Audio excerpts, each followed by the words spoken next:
Hi, this is Maureen Cahill from Tidewater Community College. I'm here with the Virginia Community College System DevEd Talk.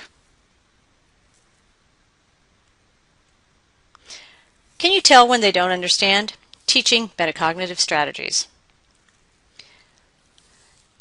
How often have we asked our students to read the textbook material only to hear they didn't read it or didn't get it? Frequently, the students who don't read the assignments found them very daunting. When students are confronted with material that they find both lengthy and overwhelming, they sometimes freeze. When our students show us, with test and quiz results, or demonstrate in class discussions, or tell us that they don't understand, it's our job to help them figure out why and determine ways to overcome these problems. Because failing to understand at the college level is a problem. If students cannot read, prioritize, and understand information from textbooks, they're not going to be successful in future classes. That's our goal, to produce students who can read, understand, and do well on tests and quizzes in future classes. Some students are unaware they don't understand, and some are unaware of why they don't understand. So it's our problem and our job to teach metacognitive strategies. Metacognitive strategies include any self-regulating or self-checking processes to help determine how well one understands, why one doesn't understand, and ways to fix up comprehension errors. Lack of interest is a key reason college students fail to understand material. The first couple of semesters of college are very similar to high school. They see similar classes, and our students have become lackadaisical about it.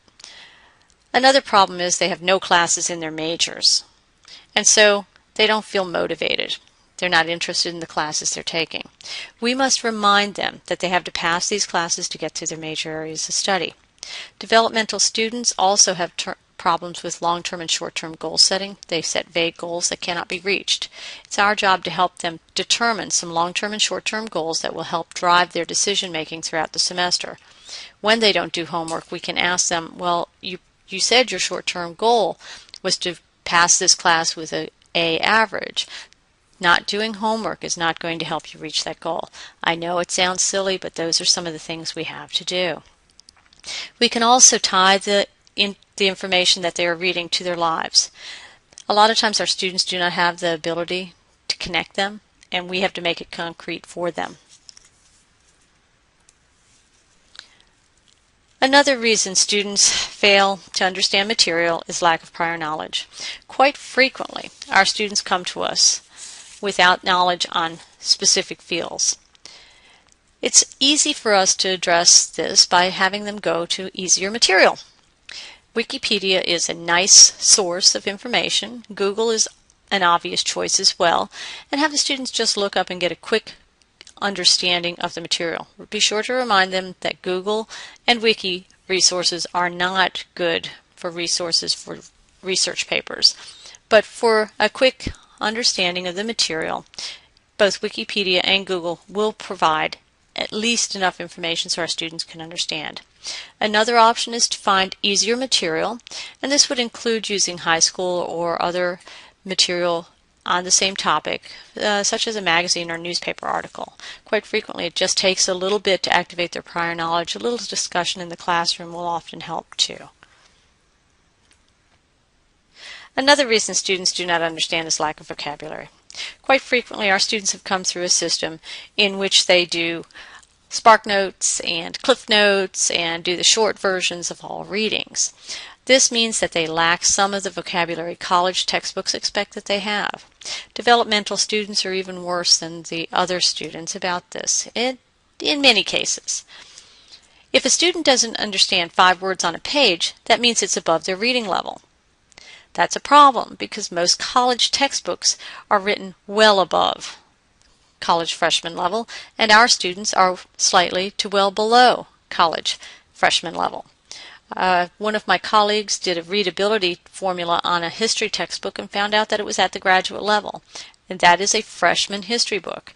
We have to be aware of that, and we have to explain to our students that quite frequently the vocabulary load in a college level textbook is high. There are techniques that the students can use, of course, to help them understand the material. The first one is to use context, the words and phrases around an unknown word, to help the students understand. This means looking for synonyms, antonyms, and basic inferences. Another method is word analysis, where we look at the prefix, the root, and the suffix. Words like AUD, which relates to sound, can be found in auditorium, audience, audition, and we can see how that relates, and we can share that with our students. Of course, the dictionary and glossary are also good places to look for our vocabulary.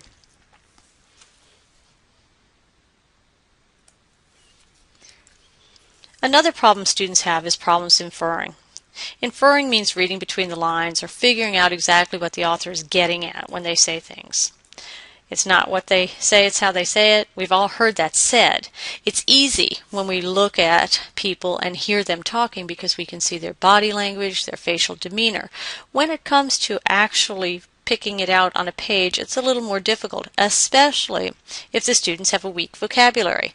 They do not understand the exact meaning.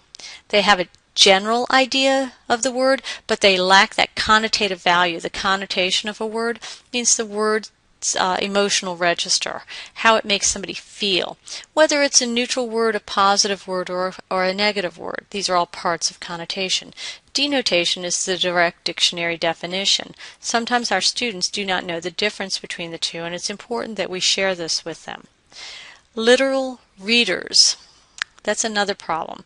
Our students read the information and don't think outside the box at all.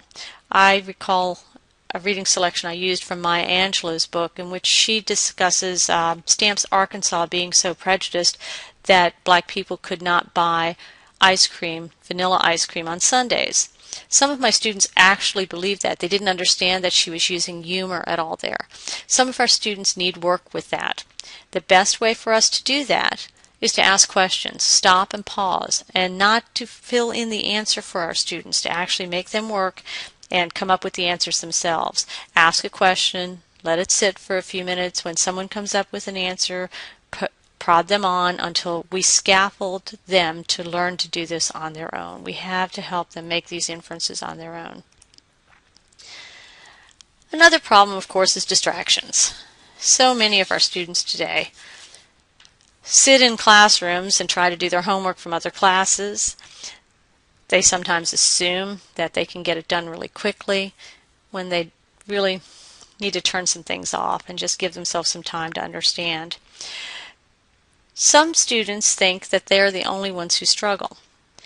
They assume that everyone else reads and understands immediately, and they don't understand the work that's involved in learning to read and understand material.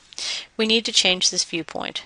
Most people reading college-level material must read, annotate, take notes, and use other study reading strategies to understand. Our students don't always know this. Be explicit and tell them sometimes reading really requires work. Remind them to find an appropriate place to study. Quite frequently they try to study, in the midst of their families with TV on and their phone sitting next to them and their brothers and sisters or parents or other family members running around beside them. That's not an effective place to study. Remind them to find that quiet place, to turn off their phone and computer, because multitasking usually means you're going to take twice as long to do it, and it's going to be done in a sloppy manner. Train our students to concentrate for 10, then 15, then 20 minutes at a time. By doing so, it will help the students understand the material. Of course, everyone's different, and they need to understand under which circumstances they lose their concentration. Again, this goes back to that metacognition. How do you know? Are you understanding? How do you know if you're not understanding? Are you losing concentration? If you are, why? How? And what can you do about it? Thank you for listening today to the DevEd Talk on metacognitive strategies, why comprehension fails, and fix-up strategies. Thank you. This is Maureen Cahill from Tidewater Community College.